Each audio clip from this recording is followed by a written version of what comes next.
teman-teman, saya akan menceritakan tentang dongeng Nusa Tembini. Pada zaman dahulu, dari daerah pesisir pantai selatan dekat Pulau Nusa Kambangan masih berupa hutan belantara yang sangat lebat dan penuh dengan rawa-rawa. Di tempat itu masih terdapat binatang-binatang buas yang berkeliaran dan terdapat kerajaan Nusa Tembini. Kerajaan tersebut wilayahnya sangat luas dan membentang dari bujur timur sampai ke barat. Kerajaan yang menghadap ke Pulau Nusa Kambangan ini dikelilingi dengan baluanti pring ori pitungsap atau rumpun bambu ori 7 lapis. Hal itu menjadikan kerajaan ini sulit ditembus sehingga musuh tidak dapat masuk ke kerajaan tersebut. Kerajaan itu dipimpin oleh wanita yang sangat cantik jelita. Masyarakat menyebutnya Raja Putri Brantarara atau Ratu Brantarara. Ratu ini memiliki kecantikan yang luar biasa. Karena kecantikan Ratu Brantarara membuat para raja dari kerajaan lain berebut untuk memperistrinya, namun selalu kandas karena kesulitan mencapai tempat tinggal sang ratu. Ratu Brantarara memiliki kesaktian yang sangat luar biasa dan memiliki seekor kuda sembrani yang dapat terbang. Pada suatu hari, Kerajaan Barus Pakuan Pajajaran yang terletak di sebelah barat Nusa Tembini ini terserang wabah penyakit yang sangat mematikan. Wabah ini menyerang warga dengan begitu cepatnya. Pagi terserang kecil, sorenya orang tersebut bisa meninggal dunia. Kondisi ini sangat memprihatinkan bagi sang raja Prabu Permadani Kusuma.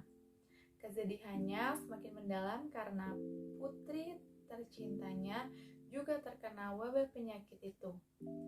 Dengan berbagai cara, raja telah berusaha mencari obat untuk sang putri yang dicintainya, tetapi hasilnya sia-sia.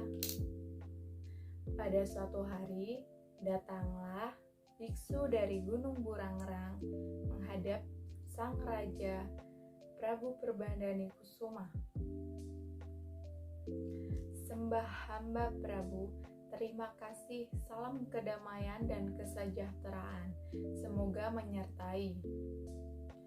Tampaknya ada sesuatu yang penting yang ingin disampaikan. Apa itu? Salah, mohon ampun. Kedatangan hamba kemari berhubungan dengan penyakit yang diderita Putri Paduka Raja beserta para rakyat dari Pakuan Pajajaran.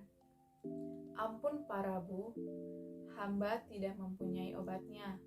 Hamba baru saja mendapat bisik atau ilham bahwa penyakit yang diderita oleh putri raja akan sembuh jika diobati dengan air mata kuda sembrani. Lalu, bagaimana cara mendapatkan air mata kuda sembrani itu? Kita harus mencarinya kemana? Berdasarkan bisik yang hamba terima, obat itu hanya dapat diperoleh di bagian timur kerajaan Barus Pakuan Pajajaran. Apa nama kerajaan tersebut? Nama kerajaannya adalah Kerajaan Nusa Tembini. Disitulah obat itu dapat diperoleh. Akan tetapi, untuk mendapatkannya tidaklah mudah, karena wilayah kerajaan Nusa Tembini sangat angker dan sangat lebat hutannya. Oleh karena itu, hendaknya sang raja mengutus seorang abdi dalam untuk mencari obat tersebut. Baiklah, akan kuutus prajurit-prajuritku untuk mencari obat untuk putri dan para rakyatku. Lalu, sang Raja Prabu Permadani Kusuma mengutus 2 prajurit untuk mencari obat dari kuda sembrani itu ke kerajaan Nusa Tembini. Raja Permadani Kusuma pun berterima kasih kepada sang biksu karena telah memberitahukan obat untuk wabah penyakit tersebut. Sekali lagi saya ucapkan terima kasih. Semoga perjalanan selalu dalam lindungannya. Baiklah Prabu, kalau begitu saya pamit untuk melanjutkan perjalanan hamba.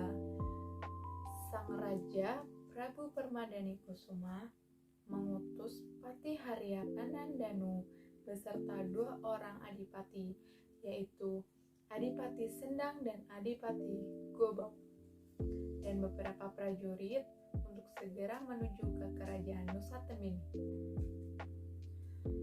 Ampun Prabu, apakah ada tugas yang harus hamba laksanakan? Aku baru saja menerima tamu seorang biksu dari Gunung Burangrang. Ia memberitahuku tentang obat yang dapat menyembuhkan penyakit putriku dan rakyat Baus Pakuan, yang dimana obat tersebut ada pada kerajaan Nusa Tembini. Lalu obat apa yang Prabu maksud? Obat dari wabah penyakit itu adalah air mata kuda sembrani. Biksu itu mengatakan bahwa air mata kuda sembrani dapat menyembuhkan wabah penyakit yang diderita oleh putriku dan para rakyat.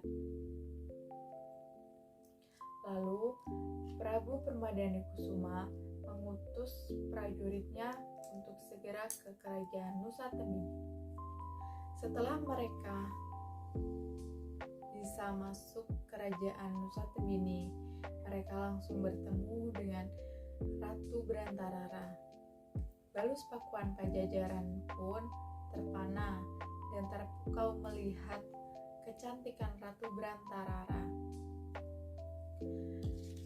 Ratu Berantarara pun kaget dan langsung menaiki kuda sembrani lalu pergi meninggalkan kerajaan. Sang Patih lalu ingin berusaha mengejar dan memegangnya. Namun belum sampai ia mengejar, Ratu Berantarara tiba-tiba berubah menjadi golek rencana atau boneka emas. Mereka pun gagal dalam melaksanakan tugas dari sang raja, dan mereka tidak kembali ke kerajaan dan malah menetap di sekitaran kerajaan Nusa Tembini. Beberapa waktu kemudian, Balus Pakuan Pajajaran pun meninggal, dan makamnya terdapat di Gunung Batur di Desa Selarang, Kecamatan Pesugihan. Lalu ada makam Adipati Gobok yang terletak di Jalan Jenderal Sudirman. Jadi, mereka gagal dalam melaksanakan tugas dari sang raja dan tidak kembali ke kerajaan Prabu Permadani Kusuma karena mereka telah meninggal di daerah kerajaan Nusa Tembini. Sekian cerita dongeng Nusa Tembini dari saya. Terima kasih.